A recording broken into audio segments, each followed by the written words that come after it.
March 31 ng hapon. March 31 ng 14:10, alas 2 ng hapon, 2025. Dito sa Rincon, Bunga, Tansa, Cavite. Nagkakagulo sila rito. Paikot sila.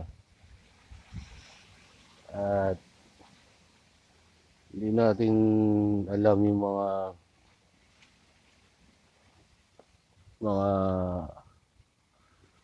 mga diskarte. Dami.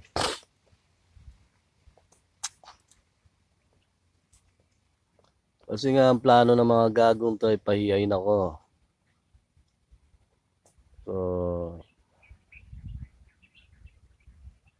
So sa atin sa lahat dito sa mga taga Cavite. Kasi nga ang plano ay dayain at pahiyain ako. So papayag ba kayo doon na itong mga demonyong to, sabihin na natin mga dating danya ng mga iglesia ni Cristo, papayag ba kayo doon na tayo, na kung saan nagmula yung totoong aral, totoong katotohanan sa Diyos, papayag ba kayo doon na tarantaduhin ako ng mga gagong to? Dayain nga naman, dadayain ng mga tao at pahiyain ako sa mga palabas, lalo ng mga GMA o ABS-CBN pa man. Itong mga putang mga iglesia to, alam ko sila yung mga may utak yun. Papayag ba kayo doon? Papayag ba kayo doon sa mga ganong tema? Tayo kasi wala tayong pera para magpatakbo. Nagpapatakbo lang ako gamit yung karunungan, gamit yung galing na binigay sa atin, na utak ang pinagagana. So marami dito sa Bunga, Tansa, sa Rincon, marami sa akin nakabuntot dito para babuyin at tarantaduhin ako dito. Nakapalibot sila sa akin dito. So anong cause, anong dahilan? Para sa ano?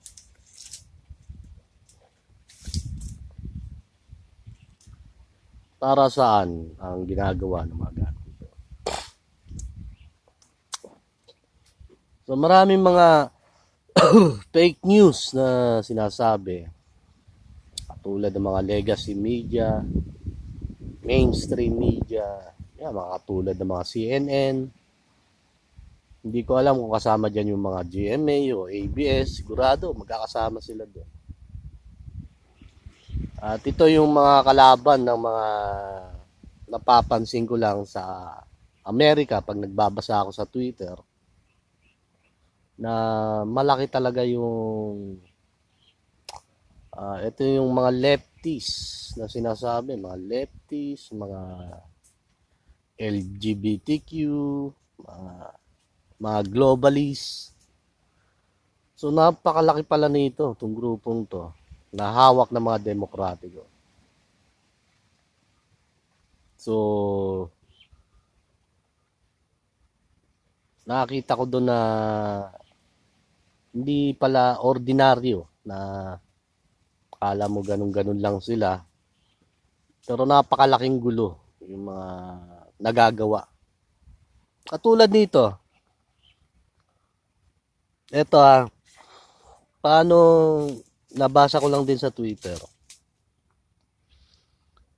may mga kasaysayan ng mga una, kaya nga tayo bumabase sa mga kasaysayan ng mga ninuno natin, kung ano yung mga nangyari nung una, na nakakatulong sa kultura natin.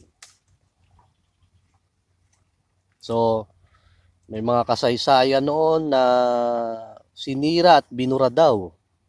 Tungkol daw to sa Maharlika, kaharian ng mga Maharlika. Hindi ko alam kung ano ba yun. Kasi ang tawag daw dati dito is Maharlika, itong Pilipinas. At nakasulat pa daw to sa Biblia. No, nababasa ko sa Facebook, hindi ko alam kung totoo. So, dito na yung sinasabi na paano kung yung mga nabasa nating mga kasaysayan noon, mga kultura natin noon, paano kung ang lahat ng mga sinabing yun, ang lahat ng mga binasa natin yung peke? Walang katotohanan. Ano kaya mangyayari sa kultura natin pagdating ngayon? Nakuha niyo yung punot dulo? Nakuha niyo ba yung motibo o pinaka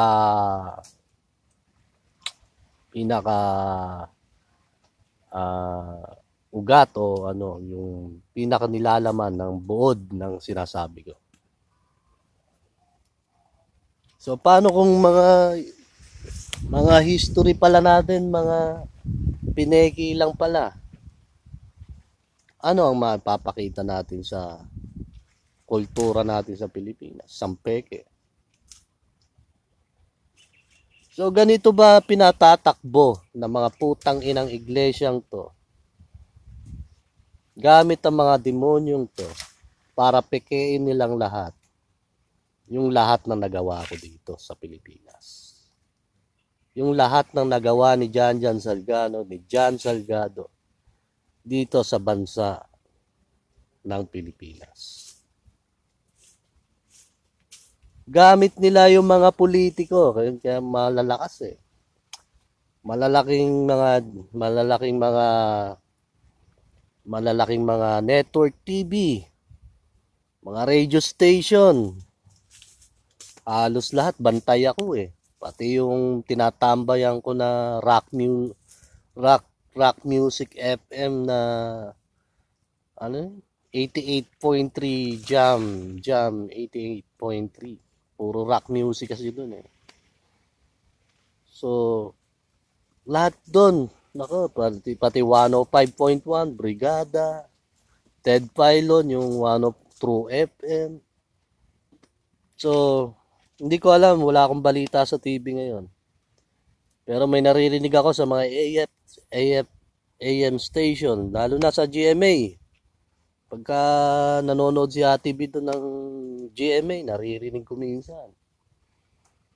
So ganito ba ipapakita natin sa kasaysayan ng Pilipinas pagdating ng ibang henerasyon, ibang pagpasok ng henerasyon? Ganito ba yung papakita nating daya ng mga gagong to?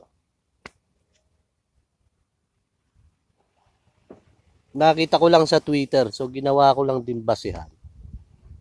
Paano ko yung mga nabasa nating mga historian natin dito sa Pilipinas, na mga kanununuan natin, na mga nagsulat ng libro, paano kung mga peking lahat yun?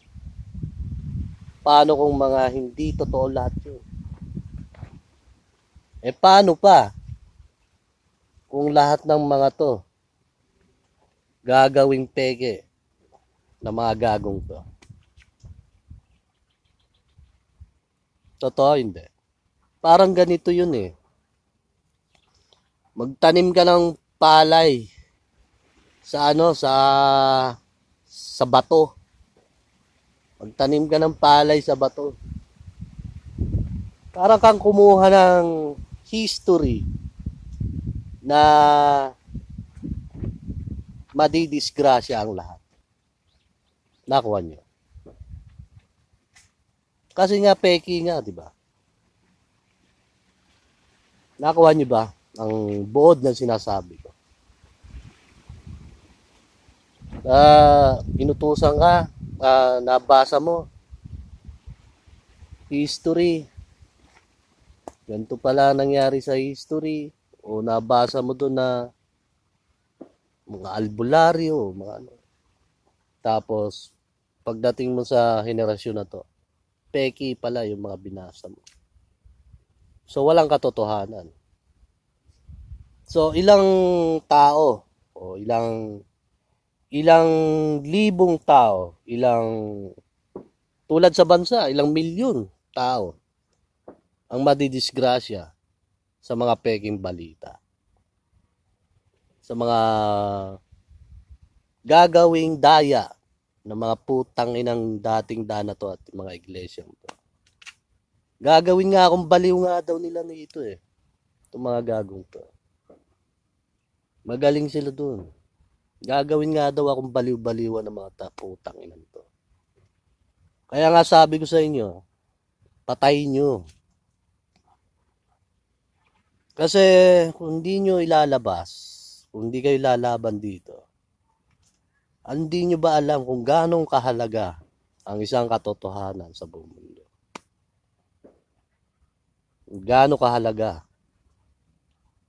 Kung paano to pinigilan, paano nagkagulo-gulo, paano nagkagyera, paano nabuhay ay pinalit.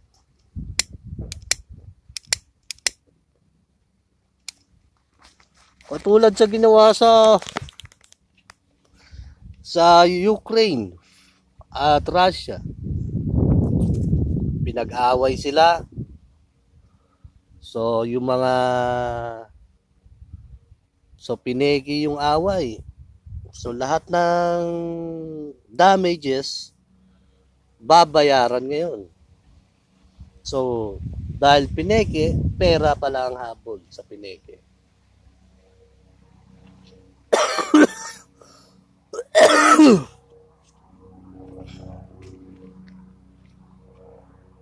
O ganito ba yung papakita natin itong mga putang inan to? Nakikita nila ako sa cellphone gamit ang mga signals. Putang inan. Di ba na recapture ata?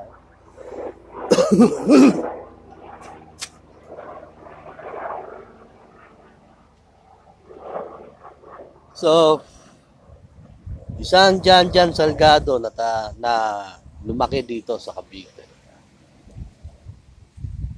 na nagbigay ng katotohanan tungkol sa Diyos, na gagawing baliw, gagawing siraulo na mga putang inang binabayaran ng mga putang inang iglesyang to dito, gamit ang mga politiko ng Cavite. Dahil kung di nila gamit yung mga politiko ng Cavite, dapat sila mismo ang papatay sa mga yan. Ito ay hindi. Dahil kanino ba? Nasaan ba ako ngayon? Kanino ang karangalan na yun? Gaano ba kalaki ang hinahawakan ni Jan tungkol sa karangalan na to? Tungkol sa katotohanan, tungkol sa Diyos na to? Diba? Gaano kalaking pambabastos ang ginawa sa akin ng mga putang inan to? Itong mga putang inan to, hindi ko kilala eh. Gaano kalaking pambabastos ang ginawa nila sa akin dito? Dahil gaano ba kalaki ang itinatayo ni Jan dito? Gaano ba kalaki? Tanungin nyo sila. Ano ang titibagin ko? Gaano kalaking tibag ang gagawin ko? So ano ang masusulat ngayon sa kasaysayan? Si Jan noong 2025, baliw yun. Nilagay sa kasaysayan. Huwag kayong makikinig doon. Yun, nandun sa kasaysayan. Pero hindi nalaman ng tao kung ano yung ginawa ni Jan dito sa bansa. Totoo, hindi. Totoo ba, hindi?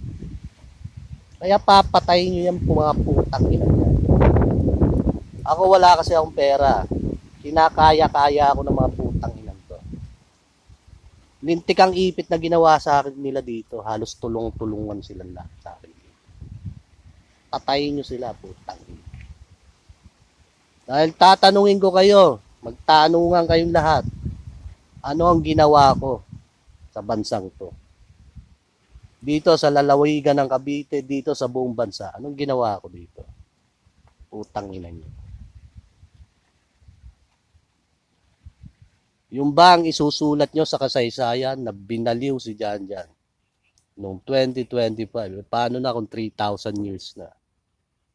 Putang ina nyo. Nawala kahit isa na makakagiba, na makakatayo doon sa lahat na binigay ko na mga aral tungkol kay Jesus, tungkol sa Diyos. Nawala kahit isa. Kahit sinong itayo mo dyan, putang inang yan. Kahit sinong Poncio ang itapat mo sa akin, putang ina mo. Wala kahit isang tatalo sa akin dito. Tandaan nyo sinabi ko. Magtanungan kayo bawat isa, putang ina nyo. Masyado nyo ako ini-small eh. Pwede ba sa lahat ng followers doon sa sumusunod sa Diyos, may karapatan ba akong utusan kayo na patayin nyo yung mga putang inang yan? Lahat ng inuutusan ng mga gago. Mga demonyo yan. Pinatunayan ko na sa inyo na sila ay anak ng demonyo at mga antikristo. Napatunayan ko ba sa inyo na mga antikristo at demonyo ang mga putang inang yan? Yung mga putang inang iglesyang yan, yung mga putang inang yan. Napatunayan ko ba sa inyo? So, sino yung mga putang inang yan para magtayo at para hawakan ng isang pamahalaan dito sa Cavite? May karapatan ba itong mga putang inang to? Ginamit nila ang Diyos, ginamit nila ang impluwensya ng Diyos para magbigay ng kasinungalingan sa tao. Sambahin si Manalo. Totoo, hindi. So, pinatunayan ko ba sa inyo ng mga anak ng mga demonyo itong mga putang inan to? Papatayin nyo sila. Putang ina kung sino-sino man yan. Wala akong pakialam. Magpatayan tayo kung gusto nyo. Tagal ko na dito sa Cavite. Paikot-ikot lang ako. Dahil nga kahit isa, walang gustong tumulong sa akin kasi nga maiipit din sila. Iniipit, ginagago rin ng mga gago to. Itong mga gang stalking na ginagamit ng mga putang inan to. Gusto kong papatay itong mga putang inan to. Nakuha nyo ba? Gaano kalaki ang ginawa ni Janjan sa bansang to? Lalo na kung puputok to doon sa ibang bansa. Gaano kalaki? Dito sa Cavite, gaano kalaki? Tapos dadayain nyo lang sa kasaysayan na babaliwin nyo si Janjan ngayon dito. Pagdating sa kasaysayan, isang basura lang si Janjan. Ano ba ang totoo sa kasaysayan na ginawa ko dito sa Cavite at sa buong bansa? Ano ang totoo? Utang ina nyo. May totoo ba sa sinabi ko? 20 minutes na. So medyo na lang ako dito kasi talagang medyo magago tong mga to. Akala siguro nagmamalaking maigi eh. Akala siguro may kapangyarihan silang hinahawakan dito. Ang kapangyarihan nila is gobyerno, kapangyarihan ko is tao. Mga hinahawakan ng Diyos. So magkakaalaman lang tayo kung totoo ba sinasabi ko, hindi. So, tagal ko na dito sa Cavite. Naghihintay lang tayo ng tamang magagastos natin. Sana magawa natin na maayos, magawa natin na mabilis. Okay, susunod na ulit at 20 minutes na naman. Doon ko na i-upload to. Next time na ulit sa inyo. Basta itatak nyo sa sarili nyo kung peke ang kasaysayan natin, yung mga ninuno natin na, ito nabasa ko lang sa Twitter kung ang kasaysayan natin, binasa mo sa aklat, mga peking lahat, ano pa kaya mangyayari ngayon kung pepekiin at dadayain ng mga putangin ng mga demonyong to? Ano ang mangyayari kaya sa kasaysayan ng Pilipinas dito sa bansang to? Nakuha niya? Susunod na ulit.